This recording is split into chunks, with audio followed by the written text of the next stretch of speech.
శ్రీ చైతన్య విద్యా సంస్థలకు ఈరోజు శ్రీలీల అదేవిధంగా అల్లు అర్జున్ మనం తీసుకునే కోచింగ్ చేసే ప్రాక్టీస్ని బట్టి డిసైడ్ అవుతాయి. అలాగే మార్క్స్, ర్యాంక్స్ ఎగ్జామినేషన్ హాల్లో డిసైడ్ అవ్వవు.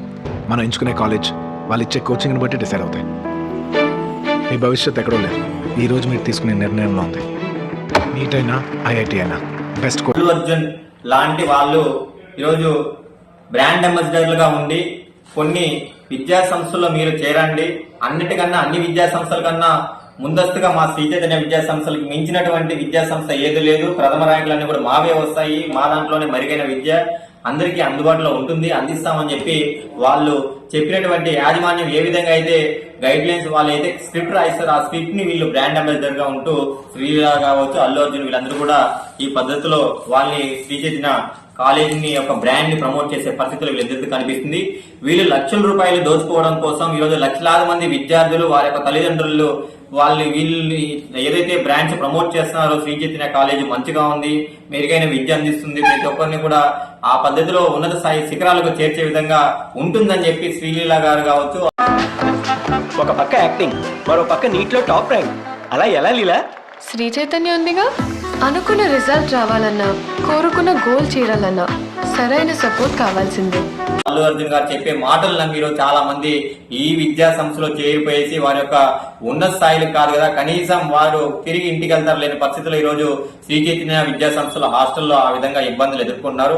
కాబట్టి వీళ్ళు లక్షలు పొందడమే మీ లక్ష్యం అయితే లక్షలాది మంది జీవితాలను నాశనం చేస్తున్నటువంటి ఈ శ్రీలీల అల్లు అర్జున్ పైన వెంటనే ఈ కేసులు నమోదు చేయాలని చెప్పి ఈ సందర్భంగా మేము కోరుతున్నాం విద్యార్థుల పక్షాన్ని. ఎందుకంటే మొన్న హైదరాబాద్ లో యాప్స్ ప్రమోట్ చేస్తారని కొంతమంది యాక్టర్ల పైన కేసులు ఏ విధంగా అయితే నమోదు చేశారో అదే విధంగా ఇక్కడ ఉన్నటువంటి ఈ శ్రీలీల అల్లు అర్జున్ పైన కూడా కేసులు నమోదు చేయాలని చెప్పి విద్యార్థుల పక్షాన మేము కోరుతున్నాం. ఎందుకంటే లక్షలాది మంది జీవితాలు, కొన్ని లక్షల మంది జీవితాలను నాశనం చేయడానికి కారణం ఇలాంటి వాళ్ళే కారణం. కాబట్టి వీళ్ళు లక్షలు పొందడం లక్ష్యం కాదు, విద్యార్థుల యొక్క జీవితాలని వారు అనుకున్నటువంటి లక్ష్యాలకి చేరుకొని కొనసాగించి ఆ పద్ధతిలో వాళ్ళ గమ్యం చేరడానికి వీళ్ళు ఆ పద్ధతిలో ఉండాలి. కానీ వారికి కార్పొరేట్ విద్యా సంస్థలో ఈరోజు లక్షల మంది చదువుతున్నారు. కొన్ని లక్షల రూపాయల్లో ఈరోజు ఫీ రెగ్యులేషన్ కమిటీకి మించి ఈరోజు ఫీజులు వసూలు చేసినప్పటికీ అలాంటి కళాశాలలో మీరు చేరండి అని చెప్పి వీళ్ళు ప్రమోట్ చేయడం సరైన పద్ధతి కాదు.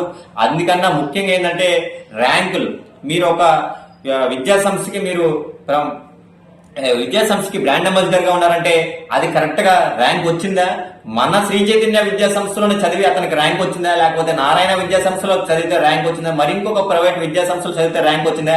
అసలు ఆంధ్ర రాష్ట్రంలో ఈ ర్యాంక్ వచ్చిందా లేదా తెలియకుండా కూడా వీళ్ళు యాడ్స్ ఇస్తే ఈరోజు ఆంధ్ర రాష్ట్రంలో ఉన్నటువంటి రెండు తెలుగు రాష్ట్రాల్లో విద్యార్థుల్ని వాళ్ళ తల్లిదండ్రులు మోసం చేసే పద్ధతిలో 111, 222 అని ర్యాంకులు ఎక్కడో కొన్ని నార్త్ లో వచ్చే ర్యాంకులు కూడా మన ఆంధ్ర రాష్ట్రంలో కళాశాల పైన 1122 జేఈ మెయిన్స్ 1, నీట్ 1, ఎంసెట్ 1 అని 1, 2, 2, 199 ర్యాంకులు మావే అని చెప్పేలా శ్రీ చైతన్య నారాయణ కాలేజెస్ మనల్ని ఎలా ఫూల్స్ చేస్తున్నాయో చూపిస్తా చూడండి. నిన్న జేఈ రిజల్ట్స్ రిలీజ్ అయ్యాయి కదా, ఇక్కడ చూడండి.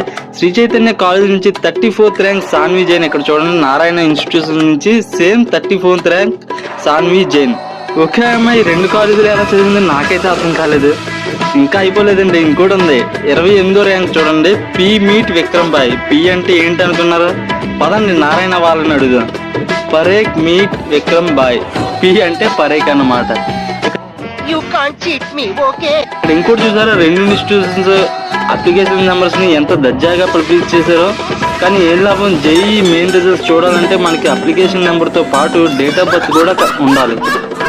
ఈ రోజు ఈ విద్యా సంస్థలను కూడా బోర్డులు వేసుకుని విద్యార్థుల్ని వాళ్ళ తల్లిదండ్రులు మోసం చేసి ఆ అడ్మిషన్ చేసుకునే పరిస్థితి కనిపిస్తుంది. కాబట్టి ఇలాంటి వాటిపైన వెంటనే చర్యలు తీసుకోవాలని చెప్పి కూడా మేము ఈ సందర్భంగా విద్యార్థుల పక్షాన వారి తల్లిదండ్రుల పక్షాన ఏఎస్ఎఫ్ గా రాష్ట్ర ప్రభుత్వం డిమాండ్ చేస్తుంది.